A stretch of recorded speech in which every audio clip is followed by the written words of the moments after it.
बिस्मिल्लाहिर्रहमानिर्रहीम। अस्सलाम वालेकुम।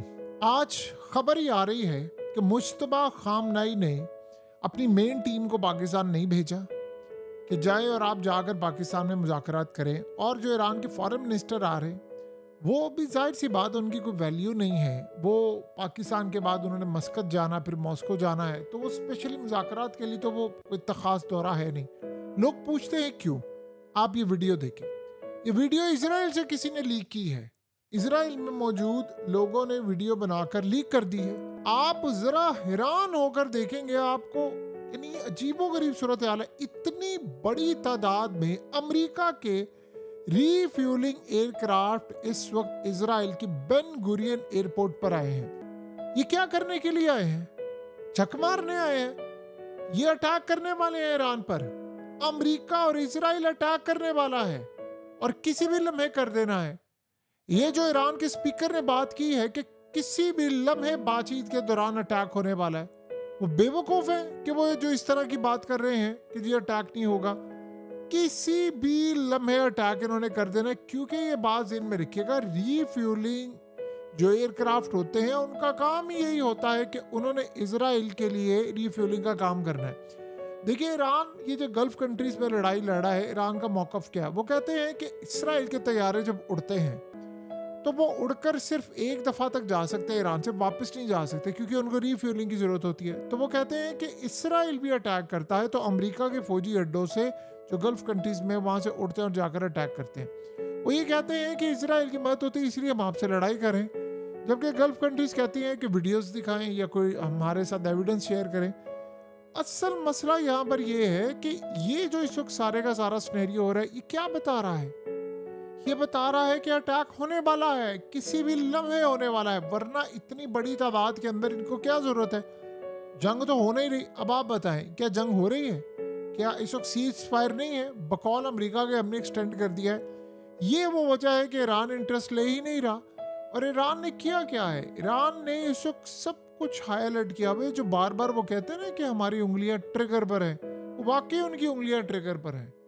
ये आप ज़हन में रख लें, वो वाकई ही उनकी उंगलियां इस वक्त ट्रिगर पर हैं और वो अटैक होगा और वो उन्होंने लाजिम करना है, क्योंकि वो कह रहे हैं कि हम इंटरेस्टेड नहीं है अमेरिका के साथ कोई बड़ी बातचीत करने के लिए। जेडी वेंस नहीं है या कोई और नहीं है, वो कह रहे हैं जी हम उनके साथ बस ठीक है बातचीत कर रहे हैं, क्योंकि बातचीत की चीज़ें अब हो रही हैं, सारा कुछ हो रहा है। नेवल ब्लॉकेट अमेरिका ने तोड़ा नहीं है।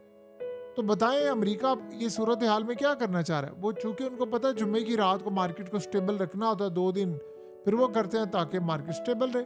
सो अब ये सारे का सारा जो मरहला इस वक्त शुरू हो रहा है वो क्लियरली इंडिकेट कर रहा है कि अमेरिका एक बड़ी लड़ाई के लिए उतरने वाला है किसी भी लम्हे, और वो आ रहे हैं अटैक करने के लिए। सो ये वो असल मनाजिर है जो इसराइल नहीं दिखाना चाहता। इसीलिए तो उन्होंने इसराइल के अंदर ये बात कही है कि आप लोगों ने किसी भी लम्हे वहाँ से वीडियोस बनाकर नहीं देने। देखिए, सबसे बड़ा मसला ये है कि ये जो व्हाइट हाउस कह रहा है ना कि ट्रंप ने ईरान का मौकफ जानने के लिए विटकॉफ और कुशनर को इस्लामाबाद भेजने का फैसला किया, और भाई वो पहले ही बता चुके हैं। असल बात है आपने मार्केट को स्टेबल रखना है, इसीलिए आप यहाँ तक ये सारी लड़ाई को ख़त्म करवाने का एक ढकोसला आप इस वक्त कर रहे हैं। इसके अलावा कोई और सूरत हाल नहीं है। अब ये आप अंदाज़ा कर लें कि अमरीकी वज़ीर दिफा यानी जो पेंटागन का चीफ है पीट हेग्सेट क्या कहता है? कहता है कि अमेरिका का मिशन अब नए मरहले में दाखिल हो चुका है। कहता है ईरान के पास मौका है कि अभी हमारे साथ बैठकर मुज़ाकरात कर ले, वरना वरना अब वरना से आगे वो कहते हैं अटैक है। ये लोग इतने ज़्यादा, यानी दुनिया में आपने कभी ऐसे झूठे बेशरम लोग नहीं देखे होंगे जो कि तरले कर रहे हैं कि जी आप बातचीत कर ले, किसी तरह हमारे साथ कोई मामला अपना तय कर ले, कुछ कर ले सही कुछ भी। लेकिन इस सूरत हाल के अंदर जब वो बातचीत पर आते हैं तो ये आगे से उनको तंज करते हैं कि जी वो हम तो ये तो लेटे हुए हैं, हमारे आगे ये तो बात करने के लिए मरे जा रहे हैं। अब वो कहते हैं जी हम ईरानियों का मौकफ सुनने के लिए यहाँ पर आए हैं ताकि पता चले। ईरान ने बड़ा क्लियरली बता दिया है।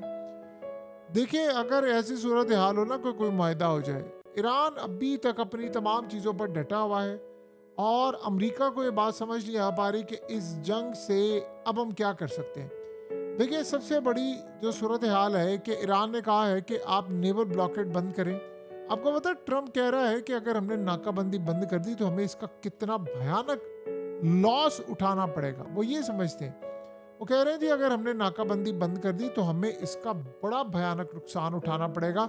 उसकी रीजन ये है कि फिर कोई नाकाबंदी करने का जवाब नहीं होगा, ईरान यहाँ से बिलियंस ऑफ डॉलर्स कमाएगा। ट्रम्प को सिर्फ और सिर्फ तकलीफ एक चीज की है, इसके अलावा उसको कोई किसी चीज की खास तकलीफ नहीं है। उसको तकलीफ है कि यहाँ से ईरान को पैसा जा क्यों रहा है। अगर ईरान को पैसा जा रहा है तो हमने जो पाबंदियां उस पर लगानी है वो सारी चीजें तो बर्बाद हो गई हैं।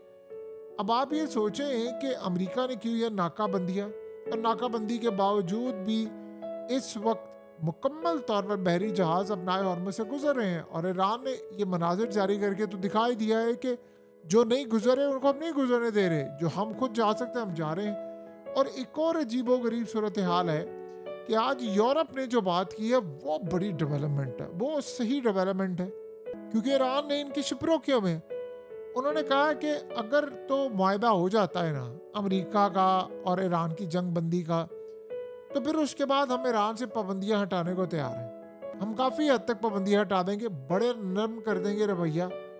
अब ये वो ईरान पर एहसान नहीं करे भाई, अगले के यहाँ पर कंटेनर्स, टैंकर्स, ऑयल शिप सब कुछ रोका हुआ है उन्होंने, उनको गले से पकड़ा हुआ है ईरान ने। और ईरान ने क्या कहा है, यहाँ तक बात सुने, उन्होंने कहा है कि अगर ये सब कुछ हो भी जाता है ना, अब वो ड्राफ्ट तैयार करें। उन्होंने कहा हमने यूरोप के कंटेनर्स और शिप नहीं जाने देने, भूल जाए। उसकी रीजन क्या है, उन्होंने कहा इन्होंने हम पर लगाई है पाबंदियां। सोचे अगर यूरोप यहाँ पर ये काम करेगा तो क्या फिर साउथ कोरिया को नहीं करना पड़ेगा। अब सारे ऐसे सब पाबंदियां हटाने की तरफ आ रहे। ये वो चीज़ है जो अमेरिका को खटक रही है। वो इसी बात पर तो उसको गुस्सा है, उसने यूरोप को बुलाया था कि भाई मेरे साथ आओ, उनके साथ जंग करो, जंग कोई कर नहीं रहा। सो अब ये मरहला अब अमेरिका के लिए बड़ा परेशान कुन है। देखिए सबसे ज़्यादा बड़ी जो सूरत हाल इस वक्त आ रही है कि यूरोप टूट फूट का शिकार है और अमेरिका के साथ वो कोई इत्तेहाद करने को तैयार नहीं। अल्टीमेटली आप देखेंगे जो असेसमेंट है वो ये होगी कि हो सकता है ट्रंप बीच मुज़ाकरात सब कुछ छोड़ छाड़ कर चला जाए, ये जंग भी वो बीच छोड़ कर चला जाए, क्योंकि इसके पास अब कोई रास्ता बाकी नहीं बच गया इस तरह की सूरत हाल का।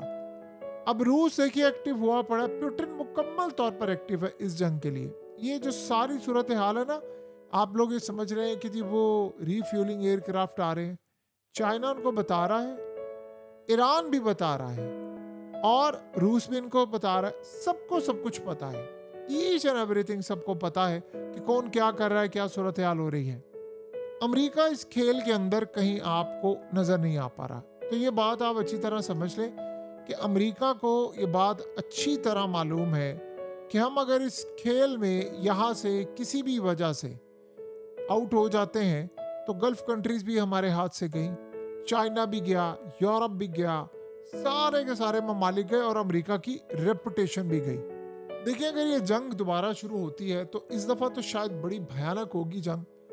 इस दफ़ा हो सकता है कि जर्नैल ट्रंप के हाथ बांध दे हर लिहाज से, यानी इसको कुछ ना करने दे। और ये मामला तब काफ़ी ख़राब हो गया। अमेरिका के अंदर उनकी फ़ौज में, इस्टेब्लिशमेंट में चीज़ पाई जा रही है कि एक तो हम ये जंग जीत नहीं पा रहे और ऊपर से ट्रंप का प्रेशर इतना ज़्यादा है कि इस जंग को कंटिन्यू करना है।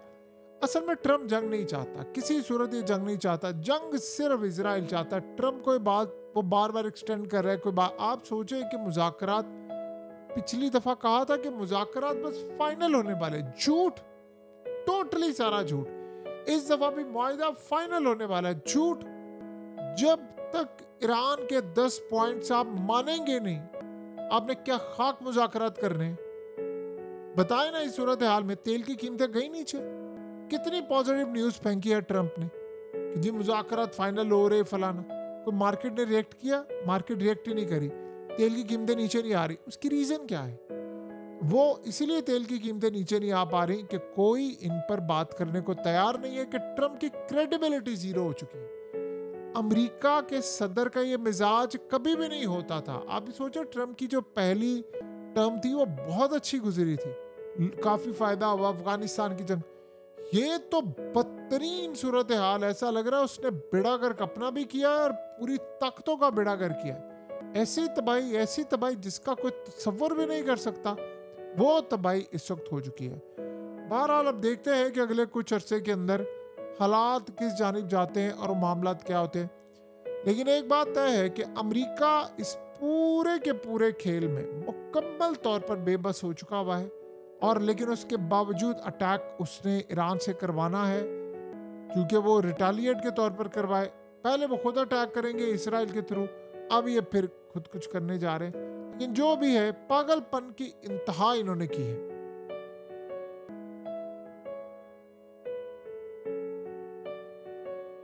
हकीकत टीवी को सब्सक्राइब करना मत भूलें, वीडियो को लाइक करें, शेयर करें और कमेंट सेक्शन में अपनी राय का इजहार ज़रूर करें।